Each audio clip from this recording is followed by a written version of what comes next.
अस्सलाम वालेकुम फ्रेंड्स, कैसे हैं आप। उम्मीद करती हूँ आप सब खैरियत से होंगे। आज मैं आपके सामने कबाब प्लेटर की रेसिपी लेकर आई हूँ। ये बहुत ही यूनिक और मज़े की रेसिपी होती है।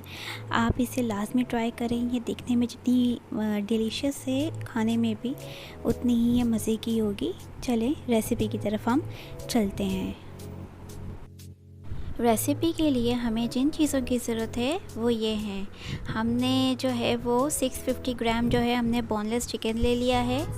1 मीडियम साइज़ का हमने ऑनियन ले लिया है, जिनको हमने स्क्वायर शेप में कट कर लिया है। 1 टेबलस्पून जिंजर पेस्ट है। 1 टेबलस्पून ही हमारा गार्लिक पेस्ट है। 2 ग्रीन चिलीज़ हैं। हाफ़ शिमला मिर्च है, जिसको हम ग्रीन कलर की कैप्सिकम भी कहते हैं। और 650 ग्राम बोनलेस चिकन है। इन सबको अब हम जो है वो चॉपर में डाल के चॉप कर लेंगे। पहले हमने जो है वो ये अनियन डालना है, जिंजर गार्लिक पेस्ट, ये ग्रीन चिलीज़ एंड शिमला मिर्च हमने पहले डालनी है। पहले हम इसको चॉप करेंगे, देन फिर हम जो है वो बाद में चिकन को ऐड करेंगे। हमने चिकन को इसके साथ अभी ऐड नहीं करना।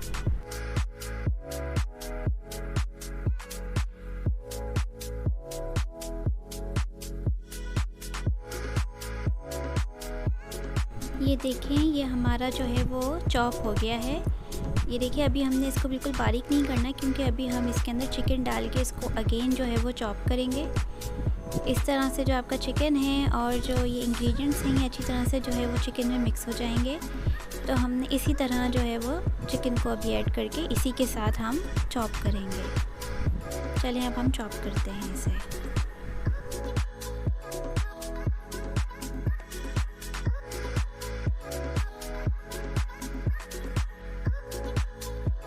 अब हमने ये 2 ब्रेड के स्लाइसेस ले लिए हैं। हम इनको जो है वो छोटे छोटे हिस्सों में तोड़ देंगे और फिर इनको भी चॉपर के अंदर हम ऐड कर देंगे। हमने ये भी मिक्सचर के साथ ही जो है इसको भी हमने चॉप कर लेना है, ताकि ये मिक्सचर के साथ अच्छी तरह से मिक्स हो जाए।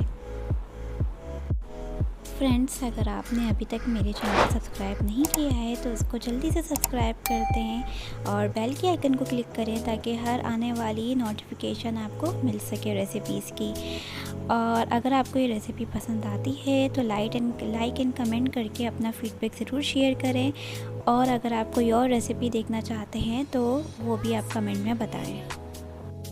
ये हमने कुछ स्पाइसेस लिए हैं, जिनमें 1 टेबलस्पून धनिया पाउडर है, 1.5 टीस्पून रेड चिली पाउडर है, 1 टीस्पून हमारा गरम मसाला है, 1 टीस्पून कश्मीरी मिर्च पाउडर है, half tea spoon black pepper है, 1.5 टीस्पून ज़ीरा पाउडर है, 1 टीस्पून रेड चिली फ्लेक्स है एंड 1.5 टीस्पून हमने इसके अंदर सॉल्ट ऐड करना है। अब हम इन सारे मसालों को जो है वो अच्छी तरह से मिक्स कर लेंगे। आप जो है वो रेड चिली पाउडर अपने हिसाब से कम ज़्यादा कर सकते हैं। कुछ लोग मिर्चें कम खाते हैं, कुछ लोग नॉर्मल खाते हैं, तो और कुछ लोग ज़्यादा स्पाइसी पसंद करते हैं। तो ये नॉर्मल क्वांटिटी के लिए हमने जो है वो इतनी रेड चिली पाउडर ऐड किया है। अगर आप कम करना चाहते हैं तो आप इसको कम भी कर सकते हैं। अगर आप ज़्यादा स्पाइसी पसंद करते हैं तो आप इसकी क्वान्टिटी को बढ़ा भी सकते हैं। तो हमें नॉर्मल पसंद है तो हम इसमें नॉर्मल ऐड कर रहे हैं। अब हमने इन सारे स्पाइसेस को चॉपर में ऐड कर देना है, ताकि ये भी बाकी चीज़ों के साथ अच्छी तरह से मिक्स हो जाए। हमने दोबारा से चॉपर चलाकर इन सबको अच्छी तरह से मिक्स कर देना है, ताकि हमारा इजीली मिक्स हो जाए। और हमने कुछ स्पाइसेस को साइड पे बचा कर रखना है, वो हम जो है वो बाद में यूज़ करेंगे। और हमने इसमें थोड़ा सा हाफ़ टेबल स्पून से भी कम जो है वो बेकिंग पाउडर ऐड किया है। याद रहे ये बेकिंग पाउडर है, ये बेकिंग सोडा नहीं है, तो इस चीज़ का आपने ख्याल रखना है। बेकिंग पाउडर जो है वो चीज़ों को फ्लफ़ी करने के लिए यूज़ होता है, जो साइज़ में इंक्रीज़ हो जाती हैं फ्राई करने के बाद। तो ये बेकिंग पाउडर है, बेकिंग सोडा नहीं है। आपने इन चीज़ों का ख्याल रखना है। अब हम चॉपर को चला देंगे, ताकि अच्छी तरह से जो है वो मिक्स हो जाए।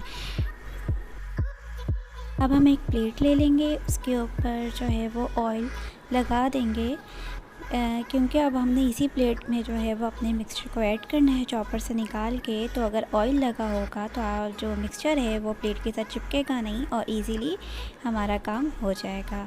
तो चलिए अब मिक्सचर को हम ऐड करते हैं प्लेट में। ये देखें, अब हम जो है वो मिक्सचर को प्लेट में ऐड कर रहे हैं कबाब बनाने के लिए। ये देखें कितना यम्मी लग रहा है अभी से। इसका आप कलर चेक करें, इसमें अभी से ही इतनी प्यारी सी इस खुशबू आ रही है कबाब की।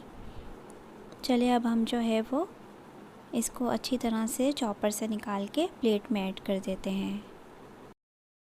अब हम जो है वो हाथों पे थोड़ा थोड़ा सा ऑयल लगा लेंगे, अपने हाथों को अच्छे से ग्रीस कर लेंगे ताकि हम इजीली जो है वो कबाब को शेप दे सकें।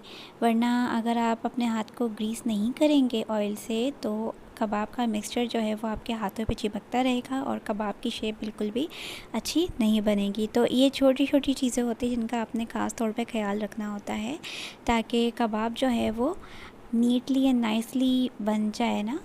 तो अब हम जो है वो इसी तरह कबाब बना कर रखते जाएंगे। हमने छोटे छोटे से कबाब बनाने हैं, इसके ज़्यादा बड़े बड़े नहीं बनाने, क्योंकि हैं इसको जब हम फ्राई करेंगे तो ये खुद ब खुद जो है वो फ्लफ़ी होते जाएंगे।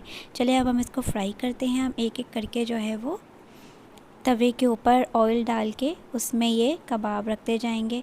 इस बात का आपने ख़ास ख्याल रखना है कि आपने ऑयल को थोड़ा सा पहले से गर्म कर लेना है, आपने ठंडे ऑयल में कबाब को नहीं डालना, ठीक है। तो हम पहले तवे के ऊपर पहले ऑयल डाल के गरम करेंगे। जब ऑयल हमारा मीडियम हीट पे गरम हो जाएगा तो हम एक एक करके जो है वो कबाब डालते रहेंगे। और आपकी जो फ्लेम होनी चाहिए वो लो होनी चाहिए, क्योंकि ये आहिस्ता आहिस्ता पकते हैं। अगर आपने फ्लेम को मीडियम या हाई कर दिया तो आपके जो कबाब है वो जल सकते हैं और अंदर से कच्चे रह जाएंगे। तो इस बात का आपने ख़ास ख्याल रखना है कि अगर आप चाहते हैं कि आपके कबाब बिल्कुल परफेक्ट बने तो आपने फ्लेम को लो रखना है और इनको आहिस्ता आहिस्ता जो है वो बनने देना है। और थोड़ी थोड़ी देर बाद आपने इनको जो है वो टर्न करना है, वरना इसका एक साइड जो है वो जल जाएगा और दूसरा साइड जो है वो कच्चा रह जाएगा। बस ये छोटी छोटी बातें होती है जिनका हमें ख्याल रखना पड़ता है। तो आप भी अगर इसी तरह से बनाएंगे तो आपके भी जो है वो कबाब बिल्कुल परफेक्ट बनेंगे। और जो कबाब जो है वो अच्छी तरह से फ्राई होते जाएंगे, आपने उनको तवे से एक एक करके हटाते जाना है और जो कच्चे हैं उनको जो है वो पकाते जाना है। इसी तरह जो है हम स्टेप बाय स्टेप इसको फॉलो करेंगे ताकि हमारे सारे कबाब जो है वो एट ए टाइम सारे के सारे अच्छी तरह से फ्राई हो जाए और कोई भी कच्चा ना रहे। इस बात का आपने ख़ास ख्याल रखना है कि कबाबों को आपने दोनों साइड से ही जो है वो अच्छी तरह से फ्राई करना है और फ्लेम लो होनी चाहिए। देखिए हमारे कुछ कबाब जो है वो कुक हो गए थे तो हमने इनमें से कुछ जो है वो हटा लिए हैं। अब जो कच्चे रह गए हैं हम इनको आगे कर करके जो है वो टर्न करते जाएंगे और इनको फ्राई करते जाएंगे ताकि ये अच्छी तरह से जो है वो फ्राई हो जाएं। अब हम जो है वो कबाब का मसाला तैयार करने के लिए हम एक पैन ले लेंगे और उसमें जो है वो ऑयल डाल देंगे थोड़ा सा, क्योंकि ये कबाब जो हैं वो मसाले के साथ बहुत मज़े के लगते हैं। तो इसके लिए हम इसका मसाला तैयार करने के लिए हम थोड़ा सा ऑयल को पहले गरम करेंगे और उसके अंदर जो है वो ग्रीन कलर की कैप्सिकम ऐड कर देंगे जो मैंने आपको शुरू में दिखाई थी। तो इसको हम हल्का सा सोते कर लेंगे इसके अंदर।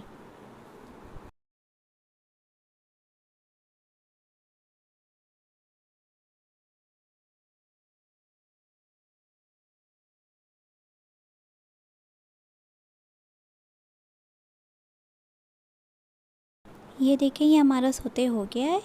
तो अब हम इसके अंदर जो है जो हमने मसाला बचा कर रखा था वो अब हम इसके अंदर ऐड कर देंगे।